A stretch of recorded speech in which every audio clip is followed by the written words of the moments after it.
4 presidents of Palestinian origin, 7 prime ministers of Palestinian origin, more than 50 senators, legislators, governors, and mayors of Palestinian origin. Not in Palestine, in the Palestinian Diaspora.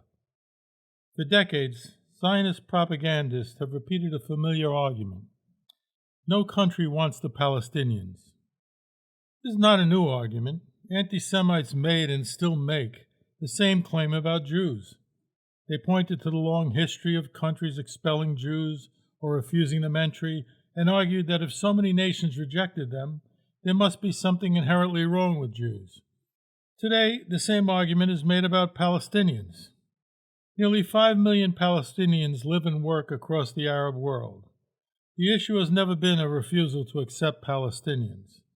What Arab governments have refused to do is become accessories to ethnic cleansing by facilitating the expulsion of Palestinians from their homeland. They know that once Palestinians leave Gaza or the West Bank, they will never be allowed to return. So what's the real story of the Palestinian diaspora? Across the Americas, Palestinians and their descendants have produced presidents, cabinet ministers, senators, legislators, governors, mayors, judges, diplomats, industrialists, academics, and business leaders. El Salvador and Honduras have each elected 2 presidents of Palestinian descent. In one Salvadorian presidential election, both major candidates were of Palestinian descent. Tony Saca was a conservative media mogul. Shafiq Handal was a former Marxist guerrilla commander. In Chile, 2 Palestinians whose families emigrated from Beit Jala lead parties from opposite sides of the political spectrum. Daniel Jadwe, former mayor of Recoleta, headed the Communist Party. Francisco Chajuan was head of the conservative Renovación Nacional.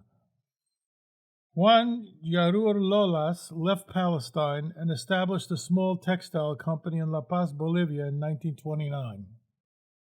Its success caught the attention of Chilean President Arturo Alessandri, who invited him to establish a larger factory in Santiago. Within a decade, it had become the largest textile factory in Latin America. Yarur later founded BCI, which remains one of Chile's leading banks. Chile became the home to the largest Palestinian community outside the Arab world. The pro-Chilean football club Palestino was founded in 1920.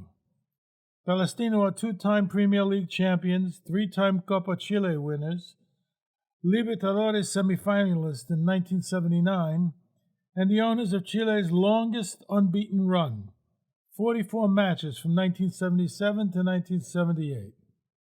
And the club still bears the name of the community that built it. Yet perhaps the Palestinian diaspora's greatest contribution came thousands of miles away in the Arabian Gulf. When hundreds of thousands of Palestinians were displaced in 1948, they lost almost everything.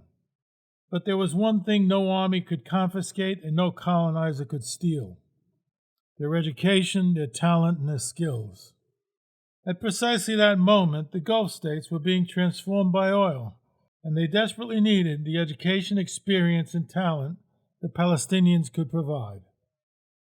In the 1950s and 1960s, Palestinian educators helped build the Gulf's modern school systems, training teachers, writing curricula, and running schools.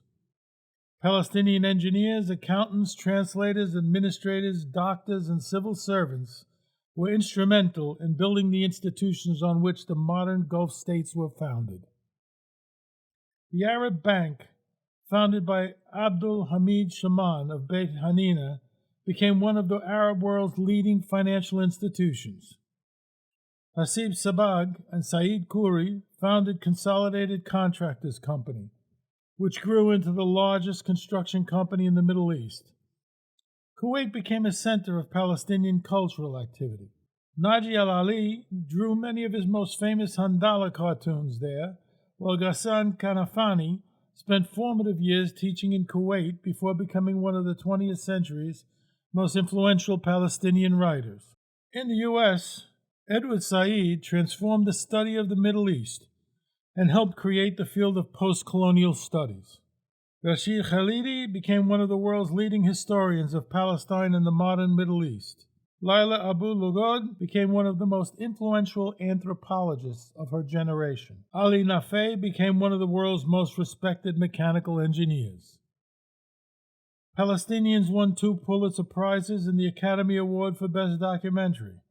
Palestinian American Omar M. Yaghi won a Nobel Prize in Chemistry. According to U.S. Census data analyzed by Duke University researchers, 42.8% of Palestinian Americans hold a college degree, compared with 33.3% of white Americans, and 32% of U.S. immigrants overall. But this success story only tells half the story.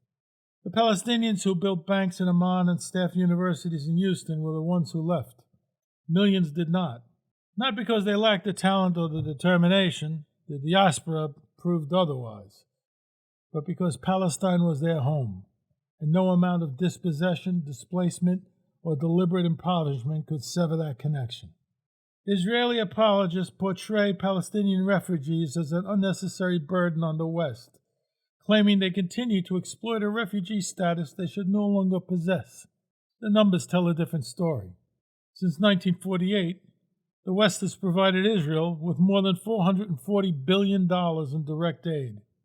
Over the same period, all international donors combined have provided roughly $57 billion to 6 million Palestinian refugees.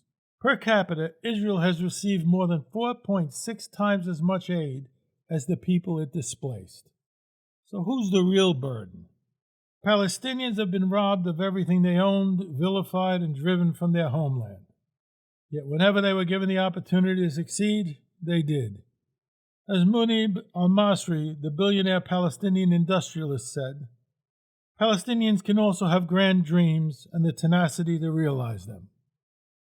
Thanks for watching. If you'd like to see more content like this, please like and subscribe.